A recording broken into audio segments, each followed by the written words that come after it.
بتاؤ کیا یہ عذاب ہم سے برداشت ہو سکے گا؟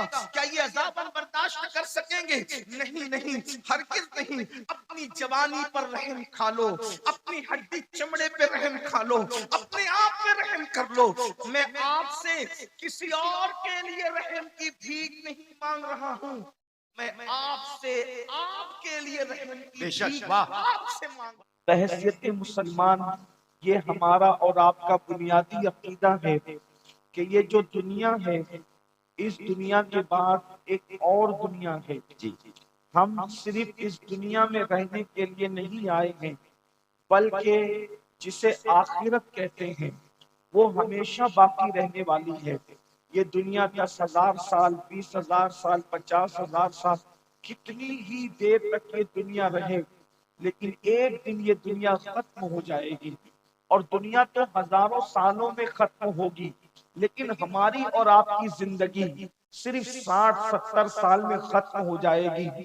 اس لیے دنیا کے اندر انسان جس مصیبت میں گرفتار ہوتا ہے وہ مصیبت ہمیشہ نہیں ہے، اور آخرت کی جو مصیبت ہے وہ مصیبت بڑی دردناک ہے، بڑی خوفناک ہے، اور اس مصیبت سے اللہ اکبر چھڑانے والا کوئی نہیں ہے۔ میرے آقا صلی اللہ علیہ وآلہ وسلم کے دیوانوں، اچھی طرح یاد رکھو، اگر دنیا کے اندر اللہ نہ کرے کوئی بندہ مصیبت میں پھنس جائے اور کوئی بندہ مصیبت کا شکار ہو جائے تو کبھی دوست بچانے کے لیے آ جاتے ہیں، کبھی بھائی بچانے کے لیے آ جاتے ہیں، بلکہ اللہ اکبر اس دنیا میں دین سے دوری کے باوجود، انسانیت سوزی کے باوجود، لوگ انسانیت سے بھی کوسوں دور ہو چکے، اس کے باوجود اب بھی دنیا میں اتنی ہمدردی ہے۔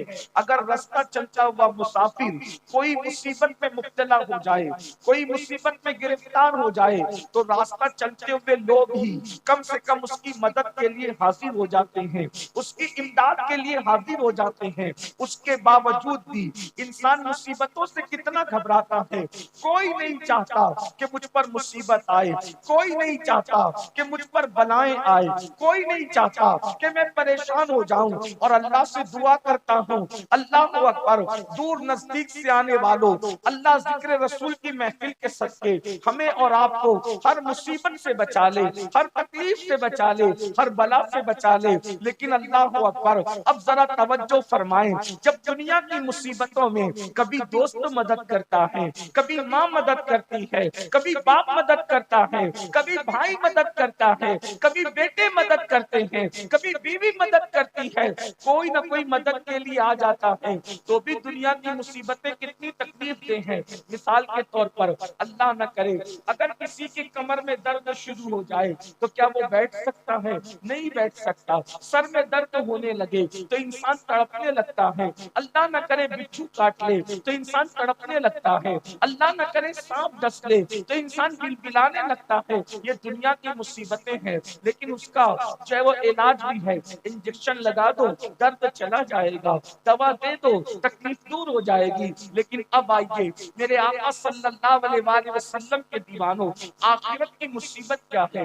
آخرت کی مصیبت کو عذاب الہی کہتے ہیں، اللہ کا عذاب کہتے ہیں، اللہ کی پکڑ کہتے ہیں۔ اور اللہ اکبر، اللہ کا عذاب جو آخرت میں تیار کیا گیا ہے، کن کے لیے تیار کیا گیا ہے؟ قرآن کہتا ہے ان الفجار لفی جحیم، جو اللہ کے نافرمان ہے، فاسق و فاجر لوگ ہیں، اللہ نے ان کے لیے جہنم تیار کر رکھا ہے۔ اور اللہ اکبر، یہ جہنم کیا ہے؟ اللہ کے رسول صلی اللہ علیہ وآلہ وسلم نے ارشاد فرمایا کہ جہنم کے اندر آگ ہے، اور اس آگ میں روشنی نہیں ہے، اس کے اندر اگر پہاڑوں کو ڈال دیا جائے تو پہاڑ بھی پگھل جائیں۔ تھوڑی دیر کے لیے تصور کریں، یہ کسی خطیب کی گفتگو نہیں، یہ کسی ادیب کی ادبی جواہر پارے نہیں، یہ کسی مقرر کی تقریر کی جولانیاں نہیں، بلکہ یہ اس رسول کا فرمان ہے جس کے کہنے پر ہم نے اللہ کو ایک مانا ہے۔ یہ اس رسول کا فرمان ہے جس کے کہنے پر ہم نے قرآن کو اللہ کی کتاب مانا ہے۔ تھوڑا تصور کرو، اندازہ کرو میرے بھائیوں اور بہنیں موجود ہیں تو ان کی بھی توجہ۔ اللہ اکبر، جس جہنم کے اندر پہاڑ بھی پگھل جائیں، پتھر نہیں بلکہ پتھروں کا مجموعہ، پتھروں سے بنے ہوئے پہاڑ بھی، جس جہنم جہنم کے اندر پگھل جائیں گے، اس جہنم کے اندر میرا اور آپ کا کیا حال ہوگا؟ اللہ رب العزت سے دنیا کی مصیبتوں سے چھٹکارے کے لیے دعا مانگنے والوں، دنیا کی مصیبتوں سے ڈرنے والوں، ذرا تصور تو کرو، ذرا گمان تو کرو، جس میں پہاڑ پگھل جائیں گے اس میں انسان کی پوزیشن کیا ہوگی، انسان کی ہڈی اور چمڑی کا حال کیا ہوگا؟ اب آئیے ذرا ٹھنڈے دل کے ساتھ اللہ اکبر ایک حدیث پاک جو کئی احادیث کا مجموعہ ہے اس کو ذرا توجہ سے سن لیں اور میری گفتگو مکمل ہوگی۔ اللہ اکبر، میرے اور آپ کی آقا مصطفیٰ جان رحمت صلی اللہ علیہ وآلہ وسلم جب معراج پر تشریف لے گئے، حضور علیہ السلام نے جب سفر معراج کیا، ہم معراج کا جشن مناتے ہیں، آپ نے بھی معراج النبی کے جلسوں میں شرکت کی ہوگی۔ وہ معراج کا سفر جس پہ براق پر بیٹھ کر آقا بیت المقدس تک گئے، پھر آسمانوں تک گئے، اس کے بعد وہ سدرہ پر گئے، اس کے بعد عرش پر گئے، اس کے بعد لامکاں پر گئے اور اللہ کا دیدار کیا۔ اللہ اکبر، ہمارے آقا علیہ السلام نے ماتھے کی آنکھوں سے اللہ کا دیدار کیا اور ارشاد فرمایا انی رأیت ربی، میں نے اپنے رب کو دیکھا۔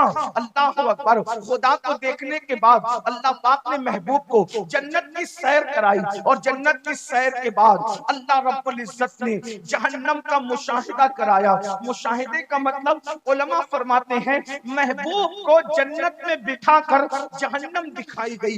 حبیب یہ جہنم دیکھیے، اب اللہ کے رسول علیہ السلام نے جو جہنم کا ماحول دیکھا اس کو بیان فرمایا، اس کو ذرا سن لے۔ یہ معراج النبی کے بیان کا ایک حصہ ہے اور اللہ پھر سوچو کہ ہم کہاں ہوں گے، ہماری کیفیت کیا ہوگی۔ اللہ کا عذاب کیا ہے؟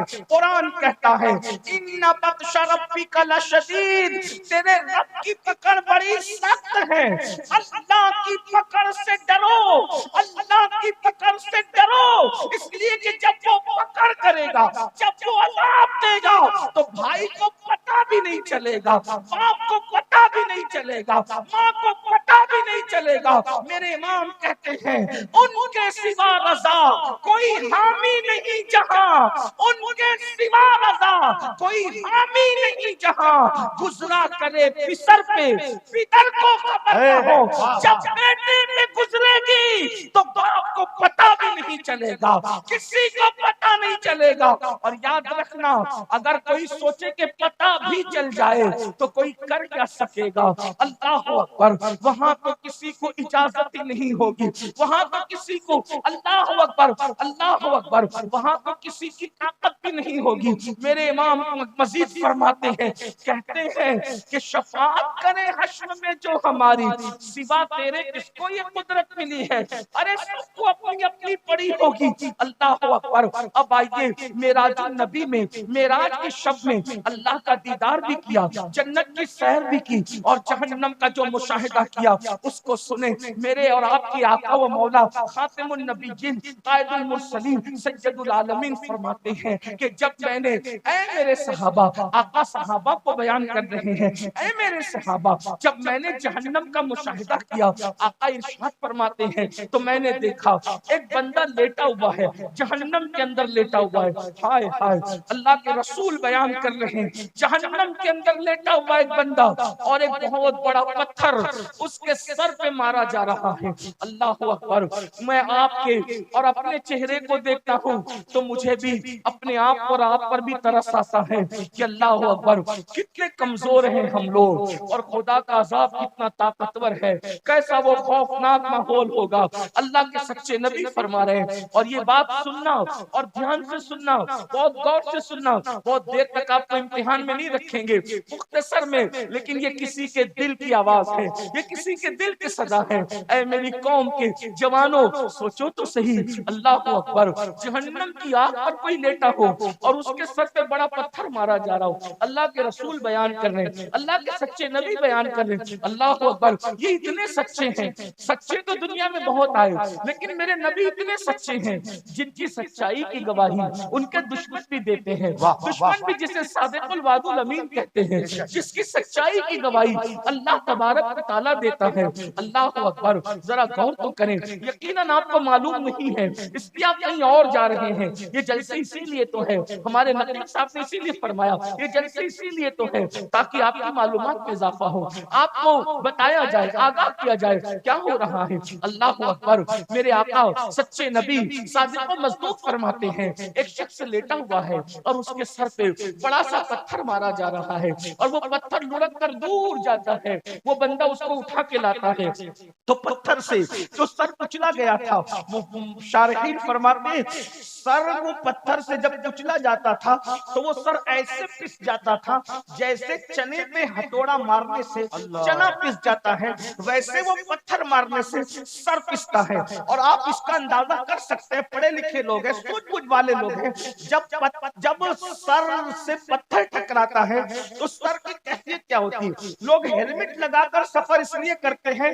ہاتھ پہ چوٹ آئے گی تو چلے گا، پیر پہ چوٹ آئے گی تو چلے گا، جسم پہ چوٹ آئے گی تو چلے گا، لیکن سر بچا لو، اس لیے کہ ہاتھ پیر پہ سینے پہ کہیں بھی چوٹ آ گئی تو زندہ رہنے کے امکانات باقی رہیں گے، لیکن اگر سر پہ چوٹ آ گئی تو زندہ رہنے کے امکانات ختم ہو جائیں گے۔ اللہ اکبر، اس لیے لوگ ہیلمٹ لگاتے ہیں، ہماری حکومت کی طرف سے بڑی پابندی ہیلمٹ کے لیے، بہت اچھی بات ہے، لگانا چاہیے، لیکن سوچو میرے بھائیوں، اللہ کے سچے نبی صادق و مصدوق فرماتے ہیں سر کچلا جاتا ہے اور اس کی کیفیت شارحین کیا بیان کرتے ہیں، جیسے چنے پہ ہتھوڑا مارنے سے چنا پس جاتا ہے، اسی طرح سر کچلا جا رہا ہے، اور سر کچلنے کے بعد وہاں موت نہیں آنی ہے کسی کو، وہاں نہ جینے دیا جائے گا نہ مرنے دیا جائے گا۔ اللہ اکبر، کیا دردناک صورتحال ہے۔ اللہ اکبر، آقا فرماتے ہیں پتھر لڑک کر جاتا ہے، سر پھر درست کر دیا جاتا ہے، پھر پتھر مارا جاتا ہے، پھر وہ ویسے ہی پس جاتا ہے، پھر پتھر لڑک کر جاتا ہے، پھر لایا جاتا ہے، سر ویسے ہی پس جاتا ہے۔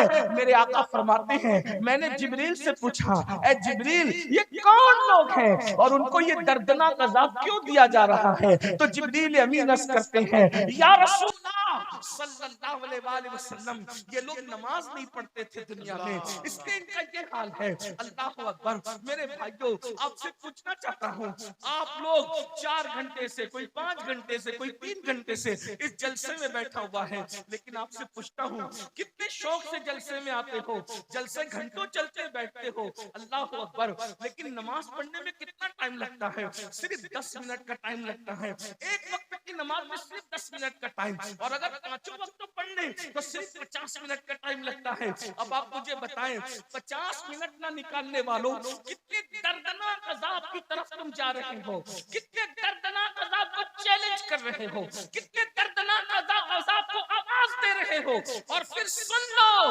کوئی بچانے والا نہیں ہے، امام آواز دے رہے ہیں ان کے سوا رضا کوئی حامی نہیں جہاں، گزرا کرے پسر پہ، پسر کہتے ہیں بیٹے کو، گزرا کرے پسر پہ، پدر کو خبر نہ ہو، پدر کہتے ہیں باپ کو، باپ کو بھی خبر نہیں ہوگی، اور سن لو بچانے والی ایک ذات ہے، وہ محمد الرسول اللہ کی ذات ہے۔ اب ان کی حدیث سنو، آقا ارشاد فرماتے ہیں کہ جس نے جان بوجھ کے نماز چھوڑ دی، قیامت کے دن اس کے ساتھ میرا کوئی وعدہ نہیں ہے۔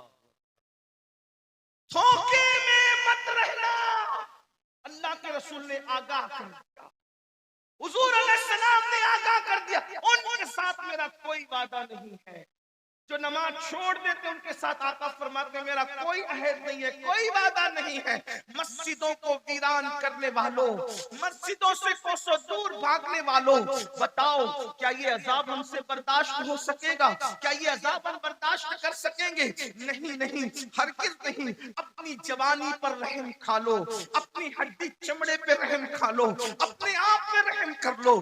میں آپ سے کسی اور کے لیے رحم کی بھیک نہیں مانگ رہا ہوں، میں آپ سے آپ کے لیے رحم کی بھیک آپ سے مانگ رہا ہوں۔ نہیں برداشت کر سکیں گے، یہ دنیا چند سال کی ہے، کہ دنیا میں چند دن جینا ہے پھر موت ہے.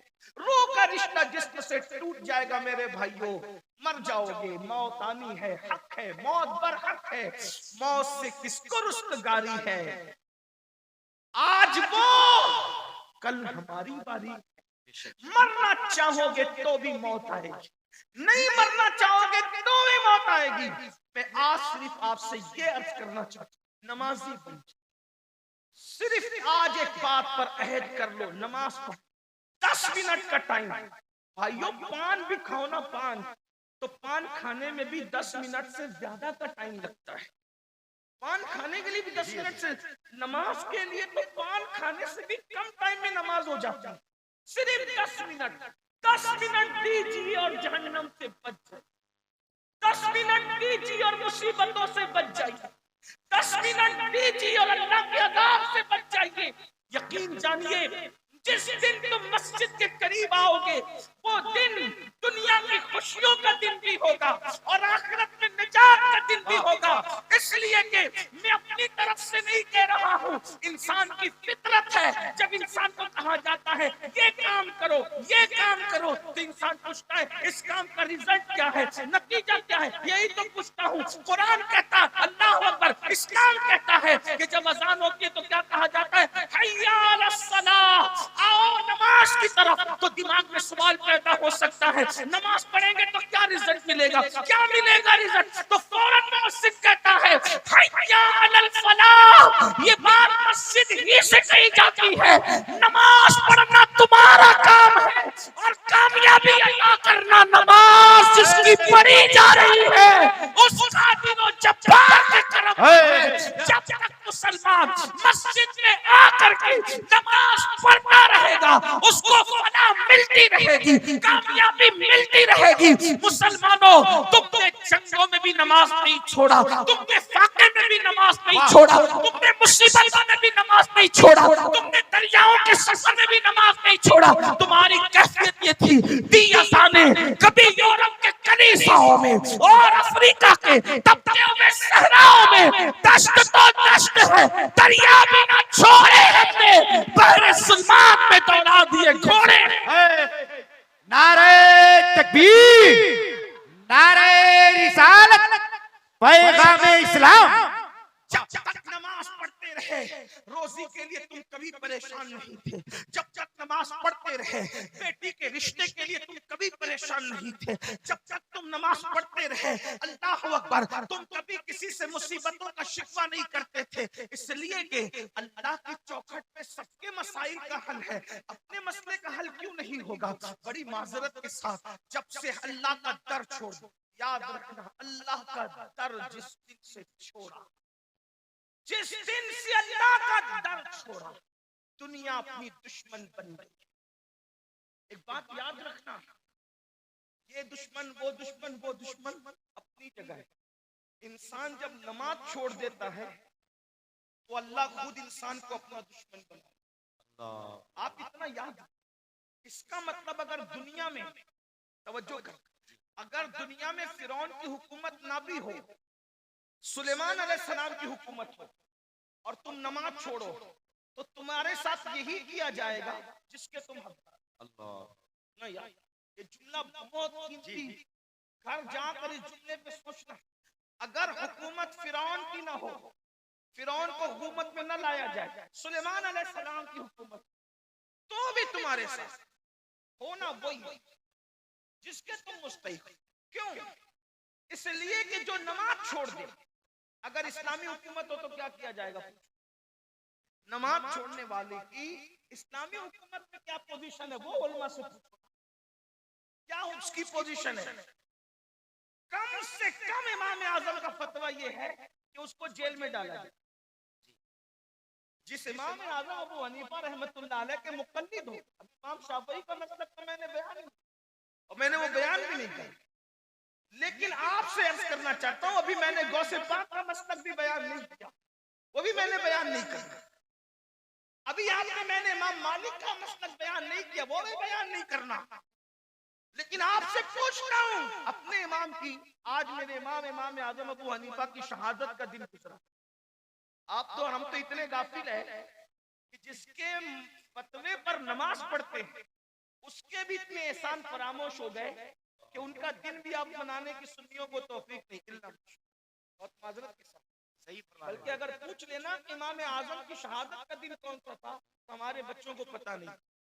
بہت معذرت کے ساتھ جان بخشیوں پہ ایک جملہ کہہ دیں, گلی کے ننگے دھڑنگے پیروں کا عرس تو تمہیں یاد ہے, اور جس نے اتنا احسان کیا فقہ کو مدون کیا, جس کے مسلک اور فتوے پر عمل کرتے ہوئے ہم نمازیں پڑھتے, روزہ رکھتے, حج کرتے, آج اس امام کا دن اتنے سناٹے میں گزر جاتا پتہ ہی نہیں. کون ہے امام اعظم؟ 100 مرتبہ خدا کو خواب میں دیکھنے والی ہستی, جس نے 100 بار اللہ کا دیدار کیا خواب میں. سبحان اللہ. یہ بات میں اپنی طرف سے نہیں کہہ رہا ہوں, خیرات الاحسان کے اندر یہ بات کیوں بھی ہے کہ ہمارے امام اعظم ابو حنیفہ نے 100 بار اللہ کا دیدار کیسے کیا, یہ تو دیدار کرنے والا جانے. لیکن سوچو, یہی مسئلہ ہمارے علماء بیان کرتے ہیں, اسی لیے اللہ کا دیدار اہل سنت کے نزدیک خواب میں جائز ہے. اللہ کو کوئی دنیا میں ماتے کی آنکھ سے نہیں دیکھ سکتا, لیکن خواب میں خدا کا دیدار ممکن ہے. یہ ہمارے علماء مسئلہ بیان کرتے ہیں. بارے شریعت بھی آپ اٹھا کر کے دیکھ لیں, سبع سنابل شریف بھی آپ اٹھا کر کے دیکھ لیں, اسی طرح خیرات الاحسان اٹھا کر کے آپ دیکھ لیں, آپ کو پتہ چلے گا. سوچو تو کتنا بڑا ولی, کتنا بڑا ولی, کتنا بڑا ولی, ارے کتنا بڑا ولی, داتا علی حجویری کا امام, داتا علی حجویری کا امام امام اعظم ہے, غریب نواز کا امام امام اعظم ہے, صابر کلیر کا امام امام اعظم ہے, محبوب الہی کا امام امام اعظم ہے, اللہ اکبر قطب الدین بختیار کاکی کا امام امام اعظم ہے, اور ہم سنیوں کے امام اعلیٰ حضرت کا امام بھی امام اعظم ہے. زندہ باد زندہ باد. بڑے بھول گئے. اتنے بات یہی ہے کہ ہم نے کس احسان کرنے والے کا احسان رکھا ہے جو ان کا رکھا. بہت معافی کے ساتھ 2 شعبان المعظم کو آپ کو منانا چاہیے. امام اعظم ابو حنیفہ رحمۃ اللہ تعالی علیہ کا دن منانا چاہیے. یہ وہ امام ہے کہ جن کے مزار پر امام شافعی جایا کرتے تھے, اور امام شافعی کہتے ہیں جب مسئلہ حل نہیں ہوتا تو میں امام اعظم کے مزار پہ جا کر کے ان کے مسلک اور فتوے کے مطابق نماز پڑھتا ہوں, اور ان کی روح سے استمداد طلب کرتا ہوں, مدد طلب کرتا ہوں, کے وسیلے سے دعا کرتا ہوں. اللہ رب العزت امام اعظم کے صدقے میں میرا وہ مسئلہ مجھ پہ حل. سبحان اللہ سبحان اللہ. جس کے مزار پر امام اعظم کے امام شافعی جیسے لوگ جاتے. میرے بھائیوں کون ہے امام؟ بہرحال امام اعظم کی بات چل گئی. عرض کیا کر رہا تھا, کم سے کم امام اعظم کا فتویٰ بے نمازی کے لیے کیا ہے, اس کو قید میں رکھا, جیل میں ڈالا جائے گا. جیل میں ڈالا جائے گا کس کو؟ بے نمازی. اس کا مطلب یہ ہے کہ اگر حکومت کسی مسلم تاجدار کی بھی ہو اور اسلامی نقطۂ نظر سے تم نماز نہیں پڑھو گے تو جیل میں پہلے تمہیں ڈالا جائے گا. آج جیل سے ڈرتے ہو, کیوں جیل میں ڈالے جا رہے؟ مسلمانوں کی حکومت میں بھی جیل میں ڈالے تو نماز نہیں. اور یہ تو دنیاوی بات ہے, اور اللہ کا جو عذاب ہے حدیث پاک میں آتا ہے, بے نمازی جب رستہ چلتا ہے تو کیڑے مکوڑے اس پہ لعنت کرتے ہیں, اور اللہ سے عرضی کرتے ہیں مولا ہمیں اتنی طاقت دے دے کہ ہم اس کو مار ڈالیں. یعنی بے نمازی کا وجود کیڑے مکوڑوں کو بھی گوارا نہیں.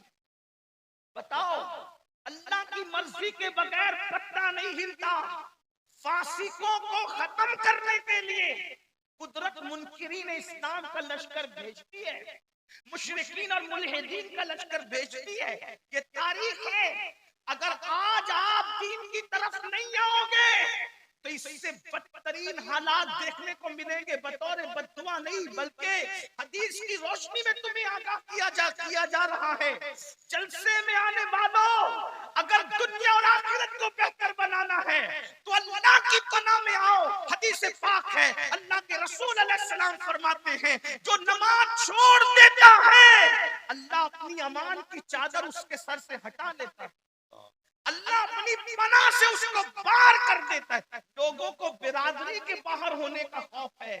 اللہ جس کو اپنی پناہ سے باہر کر دے, اللہ جس کو اپنی امان سے باہر کر دے, اس کا حال کیا ہوگا؟ اس کو تو چوہے بھی کچل ڈالیں گے, اس کو تو مچھر بھی چاٹ ڈالیں گے, اس کو تو اللہ اکبر جانور اور پرندے اور چرندے بھی ختم کر دیں گے. کیونکہ اللہ جس سے پناہ ہٹا لے, یاد رکھنا اللہ کی پناہ بہت بڑی چیز ہے.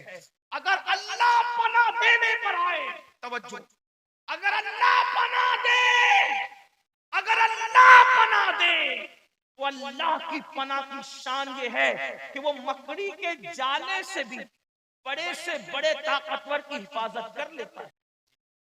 دنیا میں اگر آپ سے کوئی پوچھے نا کہ سب سے بڑا طاقتور دنیا میں کون ہے، دنیا میں سب سے بڑا طاقت، آنکھ بند کر کے کہنا محمد رسول اللہ، آنکھ بند کر کے کہنا۔ کیوں؟ اس لیے کہ جو اشارے سے چاند ٹکڑے کر دے، اس سے بڑا طاقتور کون ہو سکتا ہے خدا کی مخلوق میں؟ اشارے سے تو میرے بھائی کاغذ بھی نہیں پھٹتا۔ چیلنج ہے تمہارے جھارکھنڈ کے بڑے سے بڑے پہلوان کو لے آؤ اور بولے اشارے سے کاغذ پھاڑ کے بتا دے۔ اشارے سے تو اشارہ ہے، ایک انگلی سے تو کاغذ بھی نہیں پھٹتا، کاغذ پھاڑنے کے لیے بھی کم سے کم 2 انگلیاں چاہیے۔ لیکن اللہ اکبر، یہ کیا طاقت ہے کہ جبل ابو قبیس میں کھڑے ہو کے صرف اشارہ کرتے ہیں اور چاند ٹکڑے کر دیتے ہیں، اشارہ کر کے سورج کو پلٹا لیتے ہیں، اشارہ کر کے درختوں کو اپنے پاس بلا لیتے ہیں۔ ایسی طاقتور ہستی جب غار میں ہوتی ہے تو خدا اس طاقتور ہستی کو کس سے بچاتا ہے؟ مکڑی کے جالے سے۔ اور دنیا میں مکڑی کے جالے سے کمزور کوئی چیز نہیں۔ دیکھو، حضور سے طاقتور کوئی مخلوق نہیں اور مکڑی کے جالے سے کمزور کوئی چیز نہیں۔ علماء کہتے ہیں تار عنکبوت اتنا، بلکہ قرآن نے کہا کتنا کمزور ہے، سورہ عنکبوت کے اندر سب سے کمزور ہے تار عنکبوت، مکڑی کا جالا۔ ایک دن کا دودھ پیتا بچہ بھی اگر انگلی ایسے کر دے تو مکڑی کا جالا ٹوٹ جائے، اتنا ہی کمزور ہے۔ لیکن میرے اللہ کی شان، اتنی طاقتور ہستی کو اتنے کمزور مکڑی کے جالے سے بچا کر بتاتا، ہم بچانا چاہتے تو اس شان سے بچا۔ دیکھو، اور 500 سال تک حکومت کرنے والے کو ایک مچھر سے، اتنے کمزور مچھر سے ناک میں گھسا کے ہلاک کر دیتا۔ تو کیا بتا رہا ہے؟ اللہ کی طاقت سب سے بڑی ہے، تمہاری نہیں۔ اس کا پلان سب سے بڑا ہے، تمہارا نہیں۔ اس کا منصوبہ سب سے بڑا ہے، تمہارا نہیں۔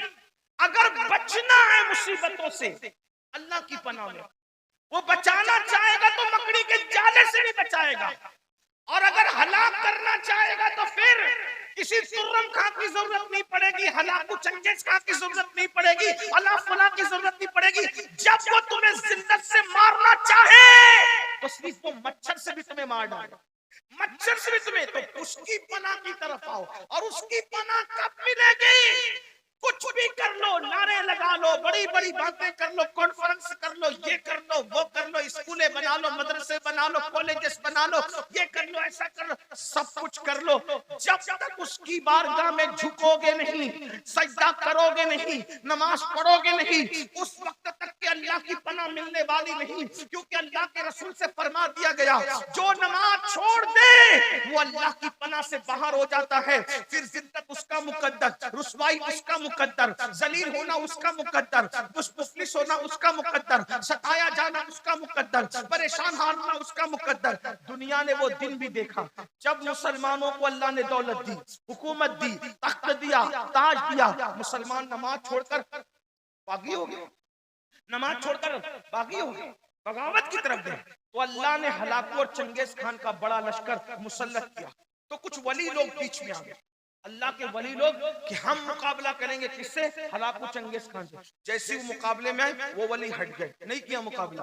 لوگوں نے پوچھا اللہ والو روحانیت کیا ہوگی، کیوں مقابلہ نہیں کرتے؟ کہا رجال الغیب کی روحیں تو ان کے سر پر ہے، روحیں کہہ رہے جس کو ہم سنتے ہوئے سن رہے ہیں، وہ روحیں کہتے ہیں ان کافروں سے، اے کافروں ان فاسقوں کو ختم کر دو،